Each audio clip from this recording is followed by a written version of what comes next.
Anda kembali menyaksikan Kompas Petang. Saudara, tim DVI Polda Jatim berhasil identifikasi satu jenazah korban KMP Tunu Pratama Jaya. Korban adalah laki-laki berusia 51 tahun, tercatat dalam manifest sebagai sopir truk tronton. Dari hasil pemeriksaan tim DVI Polda Jatim, menurut sidik jari, rangka gigi, postur tubuh jenazah teridentifikasi laki-laki usia 51 tahun, tercatat manifest sebagai sopir truk tronton asal Pranjangan, Kabupaten Kelungkung, Bali.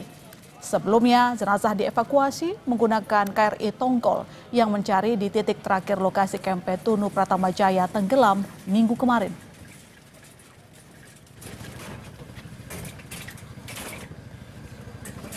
Yang pertama yang ditemukan ini, yang pada hari Minggu, dari primer, ya dari primer sidik jari terkonfirm, ya. Pada gigi terkonfirm juga, ya. Dari data pemeriksaan odontologi kita dan dari antemortem foto kita cocokkan teridentifikasi. Keluarga korban juga mendatangi posko orang hilang dan kemanusiaan KMP Tunu Pratama Jaya di Rumah Sakit Umum Negara Kabupaten Jembrana, Bali. Mereka menanyakan nasib keluarga yang menjadi korban tenggelamnya kapal tersebut. Keluarga berharap kerabat tercinta bisa ditemukan. Ditemuin dalam keadaan selamat, selamat atau enggak, yang penting kan jenazahnya kita lihat biar cepat proses.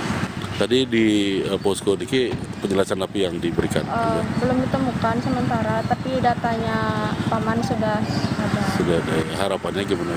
Harapannya ya semoga ditemuin selamat. Itu ya biar kita lihat keluarga, biar cepat ditangani gimana kelanjutan.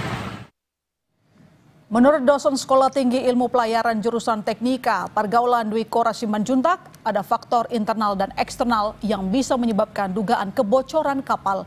Di antaranya benturan atau korosi plat perpipaan dan kurangnya perawatan di kamar mesin kapal.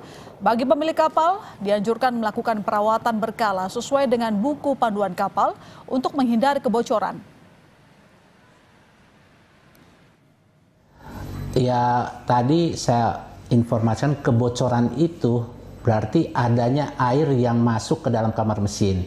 Itu bisa aja pipa yang sudah karat, tidak terawat sehingga dia bocor. Dan pompa isapnya itu, pompa JS pump atau pompa gotnya tidak berfungsi. Akhirnya air masuk ke kamar mesin full sehingga itu kapal bisa jadi tenggelam. Orang kapal itu melakukan perawatan didukung oleh perusahaan pelayaran. Perawatan itu yang harus dilakukan dan itu perawatan benar-benar kunci utama supaya tidak terjadinya kecelakaan di atas kapal, khususnya kamar mesin.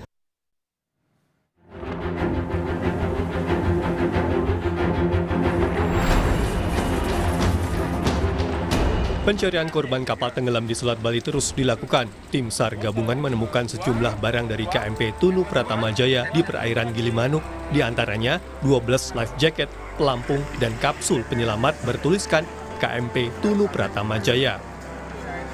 Keluarga korban yang menanti kepastian hasil pencarian tim SAR terus menunggu di posko pelabuhan Ketapang, Banyuwangi, Jawa Timur. Sebagian bahkan dalam kondisi stres, kurang fit karena kelelahan. Tim SAR gabungan juga menurunkan alat pemindai objek bawah laut atau ROV atau Remotely Operated Vehicle milik TNI AL ke dalam laut. Selain itu, 15 personel penyelam dari Dislambair dan Kopaska juga disiapkan di KRI Pulau Vanildo membantu pencarian dan evakuasi korban. Kami juga sudah siap menurunkan ROV hari ini, mencoba di 5 nautical mile untuk mencoba mencari di area temuan kemarin terakhir, dan juga kami sudah siap dengan penyelam yang kemarin berada di KRI Pulau Vanildo. Sudah kami turunkan bergabung dengan tim penyelam dari Basarnas dan rekan-rekan lainnya yang ada di sini. Saat ini tim SAR gabungan fokus mencari korban di sekitar titik terakhir ditemukannya jenazah korban. Selain pencarian, proses identifikasi jenazah korban masih terus dilakukan oleh tim DVI. Tim Liputan Kompas TV.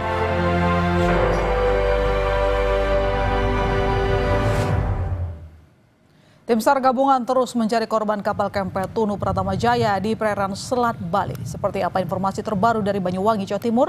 Kita pantau bersama Noman Deni, jurnalis Kompas TV. Noman, seperti apa proses pencarian korban kapal tenggelam? Adakah temuan jenazah sore ini?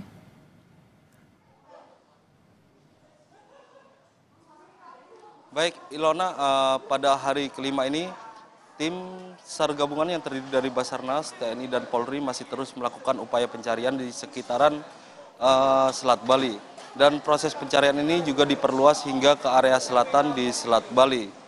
Dan pada upaya pencarian di hari kelima ini, tim SAR dari TNI Angkatan Laut mengerahkan 2 kapal perang canggih miliknya, yakni KRI Spika dan KRI Pulau Vanildo untuk melakukan pemindaian objek yang ditemukan beberapa hari lalu yang diduga kuat sebagai kapal dari Tunu Pratama Jaya. Dan kapal dari KRI Spika ini menggunakan alat ROV atau Remotely Operated Vehicle untuk mendeteksi atau memastikan melakukan verifikasi terhadap objek temuan tersebut. Dan selanjutnya tim dari TNI AL juga menggunakan alat metode magnetometer untuk memindai kandungan magnet yang ada di dasar laut. Selain itu juga KRI dari Pulau Vanildo KRI Vanildo juga mengerahkan 15 tim penyelam dari Dislam Bair dan juga tim dari Kopaska Koarmada 2 untuk melakukan proses penyelaman setelah ROV itu mendeteksi objek yang diduga kuat sebagai kapal dari Tunu Pratama Jaya. Sementara untuk jenazah yang ditemukan pada saat ini juga berjumlah 3 orang yang ditemukan pada kemarin sore, malam, dan pagi tadi. Dan dari ketiga jenazah tersebut, 1 orang jenazah telah teridentifikasi oleh tim DVI dari Polri. 1 jenazah tersebut bernama KDOK, berusia 51 tahun dan berasal dari Kelungkung, Bali. Sementara 2 orang jenazah hingga saat ini masih dilakukan identifikasi oleh tim DVI Polri. Ilona. Nyoman, berarti saya konfirmasi ada 28 korban lagi yang masih dalam pencarian?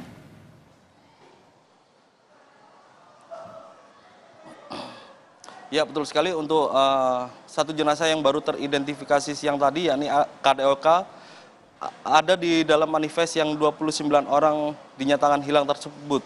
Jadi setelah 1 orang teridentifikasi ini, total jumlah orang yang masih hilang dan masih dicari yakni sebanyak 28 orang sesuai manifest, Ilona. Oke, baik. Nyoman, terima kasih atas laporan Anda. Selamat kembali bertugas. Usai jeda di Kompas Petang, Saudara, kami hadirkan informasi soal